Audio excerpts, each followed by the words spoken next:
ಬನ್ನಿ ಇವತ್ತು ಬೇಸನ್ ಲಾಡು ಮಾಡೋದು ಹೇಗೆ ಅಂತ ತೋರಿಸ್ಕೊಡು. ತುಂಬ ರುಚಿಯಾಗಿ ಸುಲಭವಾಗಿ ಬೇಗ ರೆಡಿ ಆಗತ್ತೆ. ಇದಕ್ಕೆ 3 ಇಂಗ್ರೀಡಿಯೆಂಟ್ ಬೇಕು ಮೇಯ್ನ್ ಆಗಿ: ತುಪ್ಪ, ಕಡಲೆ ಹಿಟ್ಟು, ಸಕ್ಕರೆ ಪುಡಿ.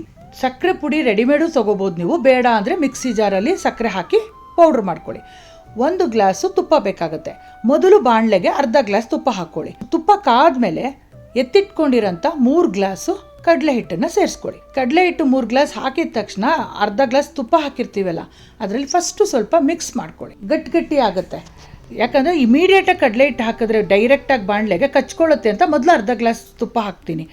ಆಮೇಲೆ ಮಿಕ್ಕಿದ ಅರ್ಧ ಗ್ಲಾಸ್ ಇಟ್ಕೊಂಡಿದ್ದೀವಲ್ಲ ಅದನ್ನು ಹಾಕ್ಕೊಳ್ತೀವಿ. ಈಗ ಚೆನ್ನಾಗಿ ಮಿಕ್ಸ್ ಮಾಡಬೇಕು. ಇದರಲ್ಲಿ ತಿರುವುದೇ ಇಂಪಾರ್ಟೆಂಟ್ ಕೆಲಸ. ಟೋಟಲ್ 1 ಗ್ಲಾಸ್ ತುಪ್ಪ ಬಳಸಿದ್ದೀನಿ 3 ಗ್ಲಾಸ್ ಕಡಲೆ ಹಿಟ್ಟಿಗೆ. ತಿರುತ್ತಾನೇ ಬನ್ನಿ. ಎಲ್ಲಿವರೆಗೂ ತಿರುಗಬೇಕು ಅಂದರೆ ಒಳ್ಳೆ ಘಮ ಬರುತ್ತೆ ಆ ತುಪ್ಪದ ಜೊತೆ ಕಡಲೆ ಹಿಟ್ಟು ಬೆಂದಾಗ, ಅಲ್ಲಿವರೆಗೂ ತಿರುಗಬೇಕು. ಮತ್ತು ಹೊಂಬಣ್ಣ ಬರುತ್ತೆ. ಮತ್ತು ಇನ್ನೂ ಫ್ಲೇವರ್ ಬರೋದಕ್ಕೋಸ್ಕರ ಸ್ವಲ್ಪ ಏಲಕ್ಕಿ ಪುಡಿ ಹಾಕಿದ್ದೀನಿ. ಆಮೇಲೆ ಕುಂಬಳಕಾಯಿ ಬೀಜ ಬರುತ್ತಲ್ಲ ಅದನ್ನು ಸ್ವಲ್ಪ ಸೇರಿಸಿದ್ದೀನಿ.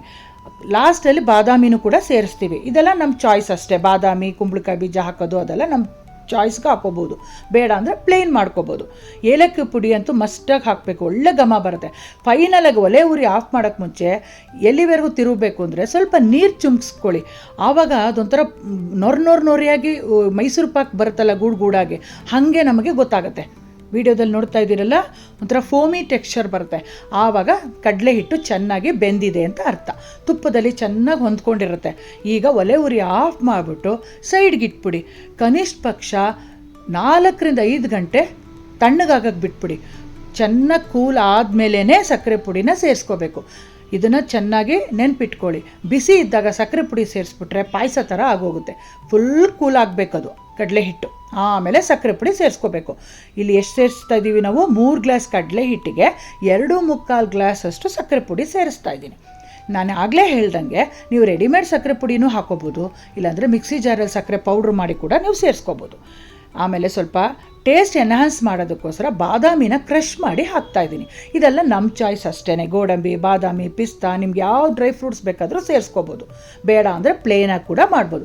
ಚೆನ್ನಾಗಿ ಮಿಕ್ಸ್ ಮಾಡಿದ್ಮೇಲೆ ಹಿಟ್ಟು ಗಟ್ಟಿ ಆಗುತ್ತೆ. ಒಳ್ಳೆ ಆಲ್ಮೋಸ್ಟ್ ಚಪಾತಿ ಹಿಟ್ಟು ಥರ ಗಟ್ಟಿ ಆಗುತ್ತೆ. ಈಗ ನಿಮಗೆ ಯಾವ ಸೈಜಲ್ಲಿ ಬೇಕೋ ಆ ಸೈಜಲ್ಲಿ ಉಂಡೆ ಮಾಡಿ ರೆಡಿ ಮಾಡ್ಕೋಬೋದು. ತಣ್ಣಗಾದಮೇಲೆ, ಇನ್ನೂ ಕಂಪ್ಲೀಟ್ ತಣ್ಣಗೆ ಅಂದರೆ ಕೂಲ್ ಆದಮೇಲೆ ಬಾಕ್ಸ್ಗೆ ಹಾಕಿ ಎತ್ತಿಟ್ಕೋಬೋದು.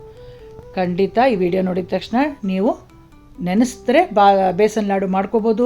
ಹಬ್ಬ ಹರಿದಿನಗಳಲ್ಲಿ ದೇವ್ರ ನೈವೇದ್ಯಕ್ಕೆ, ಇಲ್ಲ ಮನೆಗೆ ಯಾರಾದರೂ ಗೆಸ್ಟ್ ಬಂದಾಗ ಕೂಡ ನೀವು ಸುಲಭವಾಗಿ ರೆಡಿ ಮಾಡ್ಬೋದು.